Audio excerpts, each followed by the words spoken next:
ঠিক এই মুহূর্তে দেখতে পাচ্ছি আমরা সরাসরি যুক্ত রয়েছি এনসিপির আহ্বায়ক ঢাকা 11 আসনের 11 দলের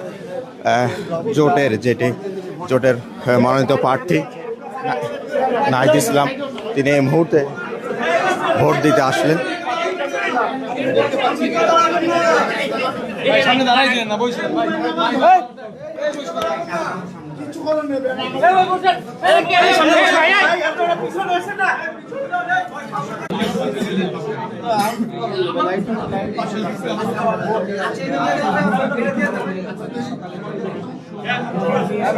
এই ভাই এই এই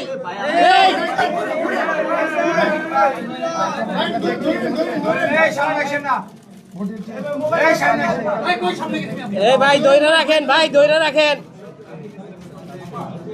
ভাই এদিকে ভাই এদিকে এদিকে ভাই এদিকে তাকান ভাই ভাই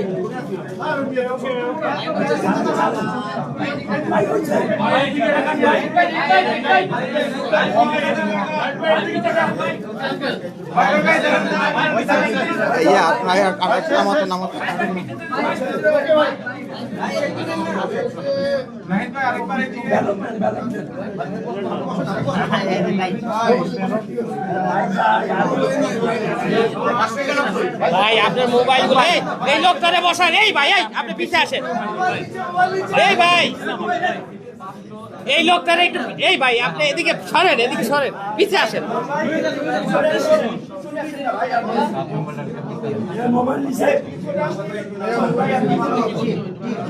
এই মোবাইল আপনি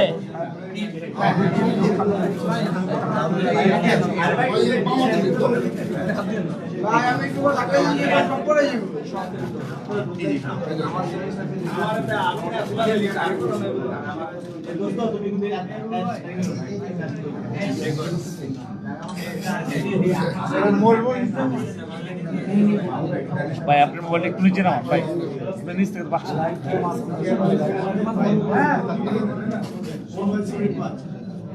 ভাই। আচ্ছা আচ্ছা এইখানে মনে ভিতরে নেই সমস্যা।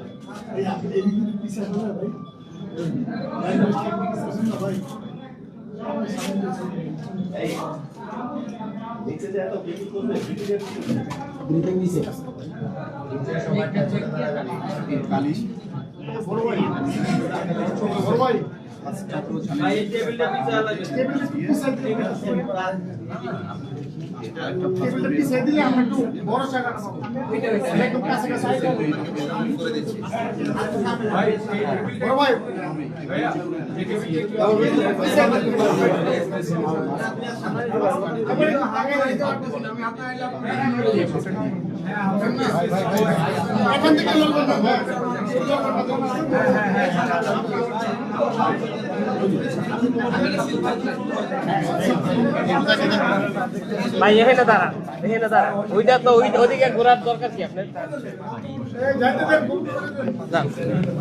ওই জায়গায় তো এই আবার ওইদিকে ওইটা দরকার আছে, ওইটা দরকার। তাহলে আপনি ওই জায়গায়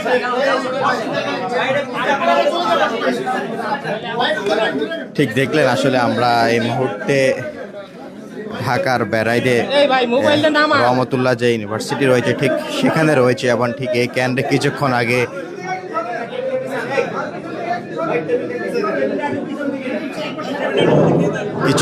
এই কেন্দ্রে প্রবেশ করেছেন এনসিপির আহ্বায়ক নাহিদ ইসলাম এবং তিনি ভোট দিতে এসেছেন এবং তিনি ব্যালট পেপার এবং ঘনভোটের ব্যালট, জাতীয় নির্বাচন ব্যালট দুইটি নিয়েছেন এবং তিনি যে গোপন কক্ষ রয়েছে সেখানে তিনি প্রবেশ করেছেন।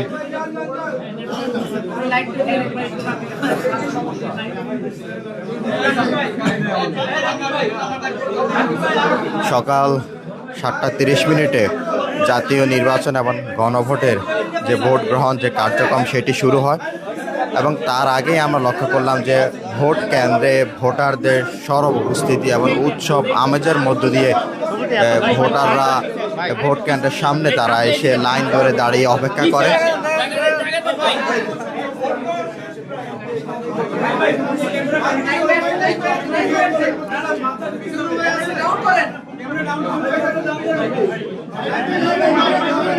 ভাই এই যে ক্যামেরাটা একটু পিছিয়ে নেন না।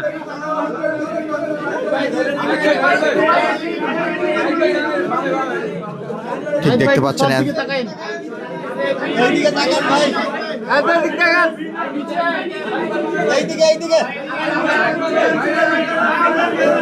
ভাই ক্যামেরাটা একটু চেক করেন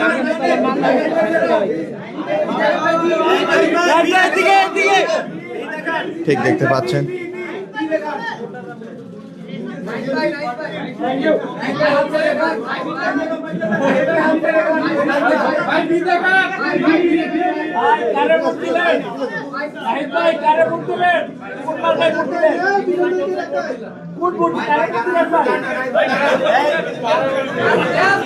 ঠিক আমরা দেখতে পাচ্ছি যে তিনি এনসিপির আহ্বায়ক নাহিদ ইসলাম তিনি কিছুক্ষণ আগে ভোট দিলেন এবং ভোট দিয়ে তিনি বের হচ্ছেন।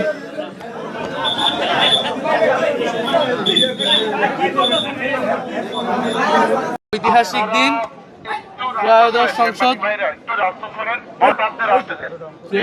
সংসদ নির্বাচন আজকে সকাল 7:30 থেকে ভোট শুরু হয়েছে।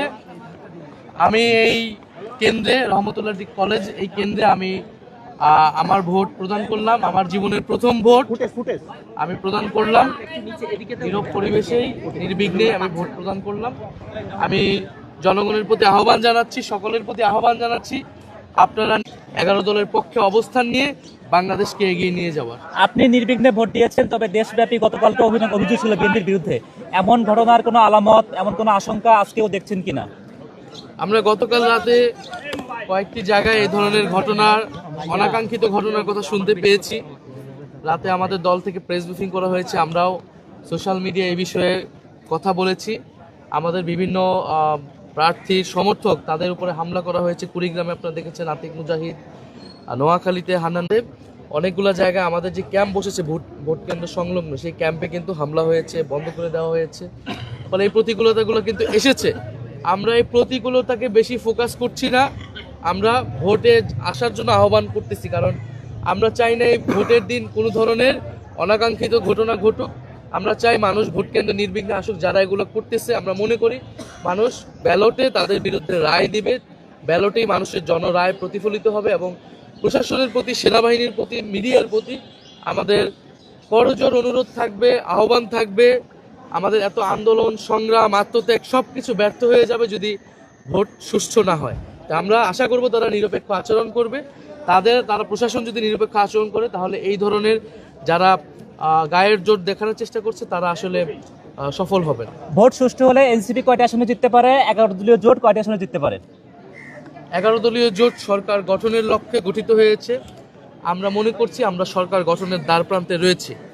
ফলে সেই লক্ষ্য, সেই আত্মবিশ্বাস নিয়ে আমরা কাজ করছি। ইনশাআল্লাহ যদি ভোট সুষ্ঠু হয়, জনগণ নির্বিঘ্নে ভোট দিতে আসে, ব্যাপকভাবে উপস্থিতি নিশ্চিত করাটাই আমাদের এই মুহূর্তে প্রধান লক্ষ্য।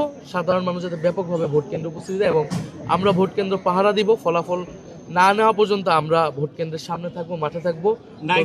সবাইকে আহ্বান জানাচ্ছি। এখন পর্যন্ত যে পরিস্থিতি, তাতে নির্বাচনের ফলাফল যাই হোক, আপনার সেটি গ্রহণ করতে কোনো সমস্যা হবে কিনা? অবশ্যই আমরা জনরায়কে মেনে নিব। নির্বাচন সুষ্ঠু হলে, আমি গতকাল রাতেও বলেছি, এখানে নির্বাচন সুষ্ঠু হওয়ার অনেক